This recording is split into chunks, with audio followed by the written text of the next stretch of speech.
Hello बच्चों, I am Surabhi Lahariya and you are watching Edulory classes. तो आज के इस वीडियो में हम देखेंगे क्लास 9 का चैप्टर पॉलिनोमियल्स की एक्सरसाइज 2.5 का क्वेश्चन 8। इसमें दिया है factorize each of the following. हमें इसमें कुछ पार्ट भी बने एक क्वेश्चन में 1 to 4, हमें इन्हें फैक्टराइज करना है। देखो ये फॉर्मूले के फॉर्म में गिवन है, ये किस चीज का फॉर्मूला है ये फाइंड आउट करना है और उसे लिखना है फैक्टर्स के फॉर्म में। तो मैंने ये एक फॉर्मूला लिख रखा है a प्लस बी का होल क्यूब, ये इसी के फॉर्म में मिलने वाला है। ठीक है, तो कैसे लिखेंगे हम इसको, देखो इस 8 को हम क्या लिख सकते हैं, 2a का होल क्यूब। इस 8a क्यूब को हम क्या लिख सकते हैं, 2a का होल क्यूब, क्योंकि खोलोगे ना बच्चों तो यही लौट के आएगा 8a क्यूब।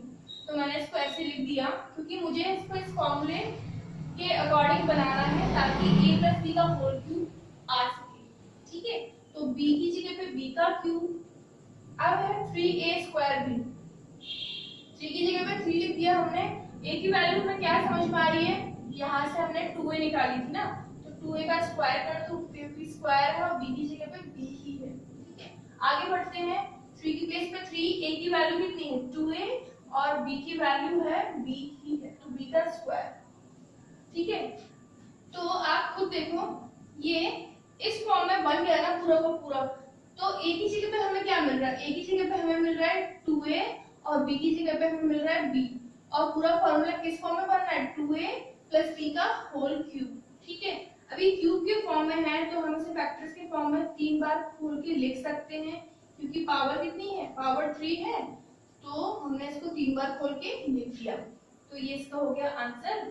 सॉरी यहाँ पे 3 नहीं आएगा, b आएगा। ठीक है, तो इसे आप नोट कर लो, फिर हम इसका सेकंड पार्ट सॉल्व करते हैं। तो बच्चों ये इसका सेकंड पार्ट है। ठीक है, सेकंड पार्ट में गिवन है एक्सपेंडेड फॉर्म में, हमें इसे फैक्टराइज करना है। ठीक है, पिछले क्वेश्चन जैसा ही है। चलो तो करते हैं। इस 8a क्यूब को हम 2a का क्यूब लिख सकते हैं और b को b की जगह पे b क्यूब, ये माइनस रहेगा तो माइनस क्यूब, तो ये माइनस 12a स्क्वायर b, तो माइनस की प्लेस पे मैंने माइनस पुट किया, तो 12 है ना, तो 12 को हमें लिखना कैसे है, ये 3 है, 3 की प्लेस पे 3 और a की वैल्यू कितनी है 2a, a की वैल्यू 2 है, इसका स्क्वायर लगा दो, स्क्वायर है, और b की वैल्यू b की जगह b ही है। आगे बढ़ जाते हैं। 3 की प्लेस पे 3, a की वैल्यू हमें 2a गिवन है और b की वैल्यू b ही है।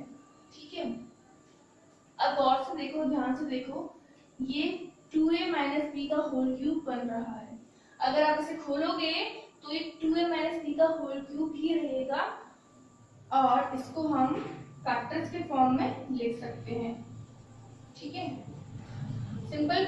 फर्स्ट पार्ट जैसे था उसमें यहाँ प्लस था, यहाँ माइनस हो गया। ये बेसिकली फॉर्म, ये जो क्वेश्चंस गिवन है ये आपको आइडेंटिटीज लर्न कराने के लिए ही है। बाकी इतने सिंपल क्वेश्चन ना तो एग्जाम में आएंगे ना पूछ जाएंगे, इट जस्ट बिकॉज कि आप आइडेंटिटीज लर्न कर लो। तो हम थर्ड पार्ट सॉल्व करते हैं इसका। तो बच्चों ये इसका है थर्ड पार्ट। इसमें हम क्या देखते हैं, दिख रहा है हमें 27 को हम 3 का क्यूब लिख सकते हैं। उसके बाद है 125, जिसे हम 25a का क्यूब मतलब 5a का क्यूब हम लिख सकते हैं। ठीक है, उसके बाद आता है माइनस वाला टर्म। अब हमें a और b की वैल्यू का आइडिया लग गया कि a की वैल्यू 3 है और b की जगह पे क्या 5 है। ठीक है, इस 3 की प्लेस पे 3 पुट किया हमने, a की जगह पे क्या पुट करेंगे 3 का स्क्वायर, क्योंकि स्क्वायर है ये, और b की प्लेस पे 5 है। आप मल्टीप्लाई करके देखो, आपको यही टर्म मिलेगा लौट के। देखो 3 3 जा 9 एंड 9 3 जा 27, 27 को जब 5 टाइम करोगे तो 135 ही मिलेगा आपको। ठीक है, उसके बाद आगे हम बढ़ते हैं। ये 3 की प्लेस पे 3 है, a की जगह पे 3 एंड b की जगह पे 5a का स्क्वायर। ठीक है, 5 5 से 25, 25 3 से 75, 75 को 3 टाइम करोगे तो 25 ही आएगा लौट के। ठीक है, तो आप इसको इस तरीके से बोल सकते हो।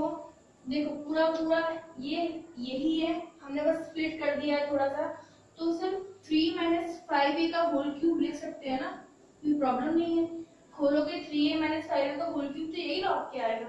तो हम फैक्टर्स के फॉर्म में से क्या लिख सकते हैं, 3 minus 5a into 3 minus 5a into 3 minus 5a। ठीक है, इसे नोट कर लो, फिर हम इसका फोर्थ पार्ट सॉल्व करेंगे। तो बच्चों ये सब फोर्थ पार्ट है। हम देख के अंदाजा लगाते हैं ए और बी की वैल्यू क्या आएगी। इन दो टर्म्स से समझ में आ जाता है ए और बी की वैल्यू क्या है आगे, तो हम इसके अकॉर्डिंग देखते जाएंगे। तो ए की वैल्यू हमें दिख रही है क्या, 64 होता है बच्चों 4 का क्यूब, ठीक है। तो 64 ए क्यूब था तो मैंने 4 ए क्यूब लिख दिया, माइनस 27 बी क्यूब है ना, तो 27 को हम 3 का क्यूब लिख सकते हैं। उसके आगे बढ़ते हैं, 3 की प्लेस पे हमें क्या मिल रहा है, 3 की जगह पे 3 रख देंगे और a की प्लेस पे 4a है तो उसका स्क्वायर, और b की प्लेस पे क्या है 3b। आगे बढ़ते हैं, 3 की प्लेस पे 3 और a की प्लेस पे क्या है 4a और b की प्लेस पे क्या है 3b का होल स्क्वायर। तो आप देखो हम इसको क्या 4a माइनस 3b का होल क्यूब लिख सकते हैं, है ना। लिखोगे तो लौट के यही आएगा एकदम, जो कि लास्ट में यही बन जाएगा। अब ये 3 टाइम्स है ना, तो हम इसको फैक्टर्स के फॉर्म में 3 टाइम्स लिख देते हैं बस। तो ये हो जाएगा 4a माइनस 3b और ये भी जाएगा 4a माइनस 3b। तो इसे नोट कर लो आप, फिर हम इसका नेक्स्ट पार्ट सॉल्व करेंगे। तो बच्चों ये इसका फिफ्थ पार्ट है, ठीक है। फिफ्थ पार्ट में हम क्या करें, हम देखो 27 दिया हुआ है, 27 पी क्यूब मतलब हम 3b का होल क्यूब करेंगे तो यही लौट के आएगा 1/216 मतलब कि ये हो गया 1/6 का क्यूब, ठीक है। आगे बढ़ते हैं हम यहाँ से, अब 3 की जगह पे 3, a की जगह पे हम क्या लिखेंगे 3b का होल क्यूब और b की वैल्यू कितनी है 1/6। उसके आगे बढ़ते हैं, 3 की प्लेस पे 3, a की जगह पे 3p और b की जगह पे 1/6 का होल स्क्वायर। तो आप अभी गौर से देखो इसको, क्या हम इसे 3p माइनस 1/6 का होल क्यूब लिख सकते हैं, क्योंकि आप खोलोगे तो यही आएगा। अब हम ऐसे फैक्टर्स के फॉर्म में लिख दें तो 3p minus 1/6 into 3p minus 1/6 into 3p minus 1/6 आ जाएगा, ठीक है। तो इसे नोट कर लीजिए आप।